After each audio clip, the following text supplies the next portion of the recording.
Everybody, welcome back to the channel. In today's video, we're going to be looking at a stock that is about to explode tomorrow and why all of you should keep it in your watch list. We're also going to address what to expect because the inflation report is about to be put out in the morning.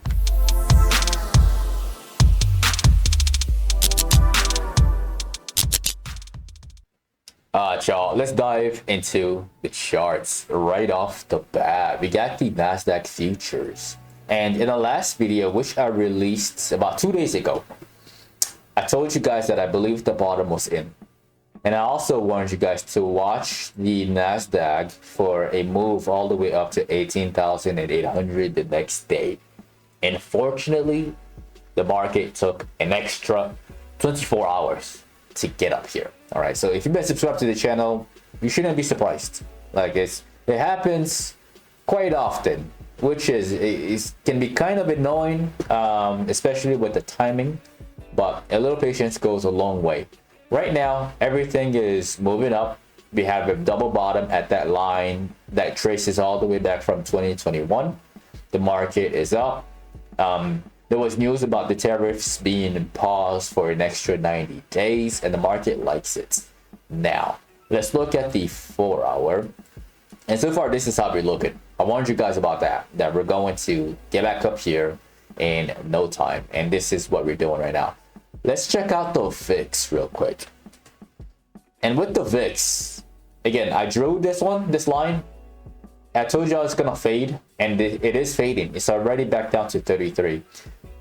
Just as fast as it went up to 60, it's gonna drop just as fast, and it's going to fade all the way down to $18, maybe even $17 within like 2 weeks. All right, this is the trend. This is typically what happens when a market has massive sell-offs. All right, now let's check out the CPI and what to expect. So with this thing, it's about to be released tomorrow at exactly 7:30 Central Time, 1 hour before the market opens.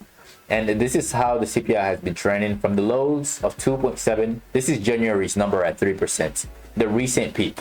And this is February at 2.8. What they're expecting next is another drop all the way down to, like, y'all see this, all the way down to 2.6. All the way down to 2.6. And the forecast that this website has, they're expecting it to be around 2.5. And if this is actually true, then I think the market is actually going to spike, and the market is going to like it. All right, so far we're looking like this. The next level to watch for, especially with a positive CPI, is a move up to exactly 20,000, right where these bears are. There's some bears located right here at exactly 20,000.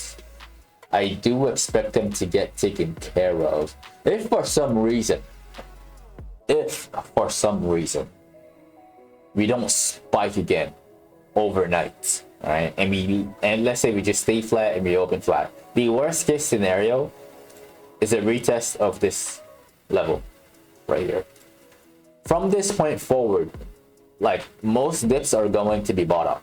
So if you see it out the gates, like the first 5 minutes being red with big selling volume, then watch for the retest of that. Worst case scenario, I don't expect it to happen because I think the inflation report is going to be cooler than expected.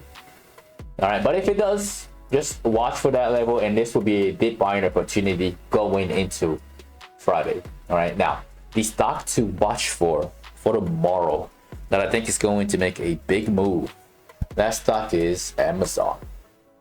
All right, now I want to share Amazon again. Similar reason. This is what I was saying with when you compare a lot of these tech stocks with QQQ or the NASDAQ, you can see that some of them have a lot of room to run and have quite a ways to catch up with QQQ's move.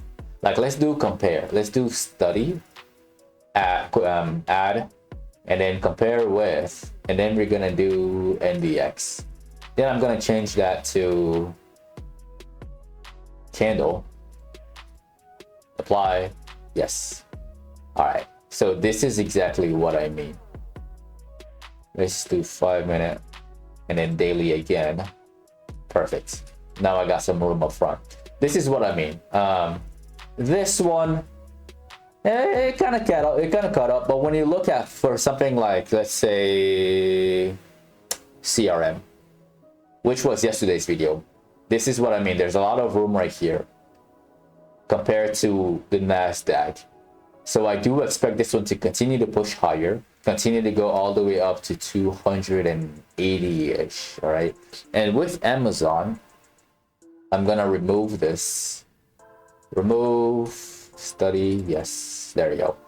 All right, I do think this one is going to go all the way up to 200 in the morning. And the retest, if there is one, would only be all the way down to like here, 186 to this level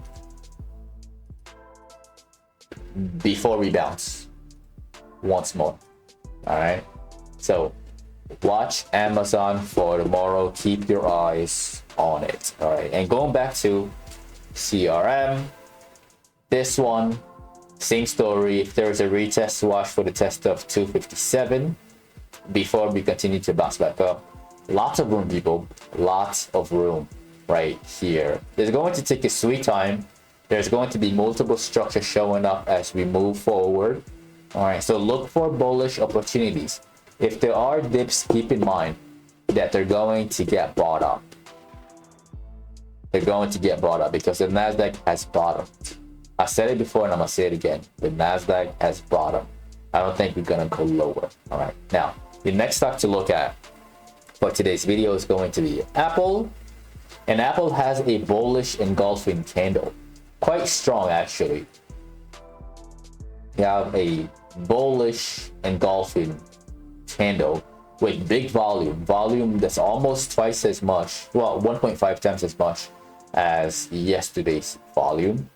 And let's see, yeah, this one has a lot of room, and there's also some gaps on the left that need to get taken care of.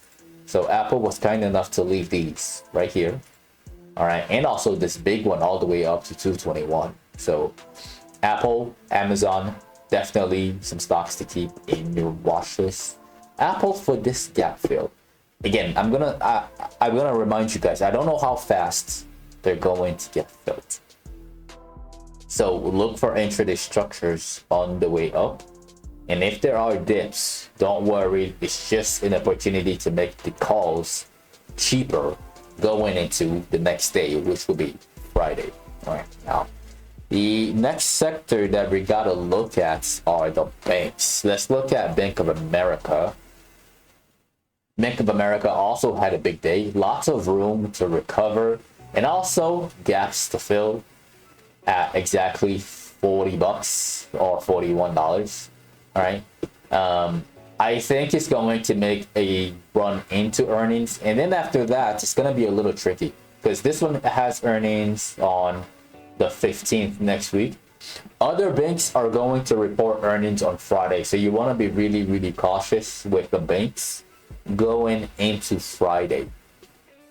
All right, that's my honest thoughts on this one. Now, the last stock that we're gotta look at in today's video is obviously Tesla. All right. Now with Tesla, let's do again. I'm going to do a comparison that way y'all can see how far Tesla is from the NASDAQ. So let's do this, and then let's change that to candles once again. Apply. Yeah, so this is what we're dealing with. This is how the NASDAQ has been moving, right? And then this is how Tesla did. Lots of room, people, all the way up to 308. If you like compare them side by side, and you can see the potential on this one. So again, 217 is the bottom, and I do not believe that we're going to go lower than that. That's my honest thoughts on all of these stocks, and that is the end of the video. Do not forget to annihilate the like button. As always, I make these videos from Sunday to Thursday at exactly 8 p.m. Central Time, so definitely click on that subscribe button and click on the notification bell. That way you don't miss out on future uploads. If you'd like to be part of a private Discord community, we get all of this information in real time as I see them. You can find that as the first link in the description of the video below. Don't forget to follow my social media at Paul and Gumain at Patternology Lab on Instagram and on X. And lastly, to get some free stocks with Webull, you can use the third link in the description of the video below. Once again, ladies and gentlemen, this is Patternology Lab, where we create patterns only. And I will see all of you in the next video.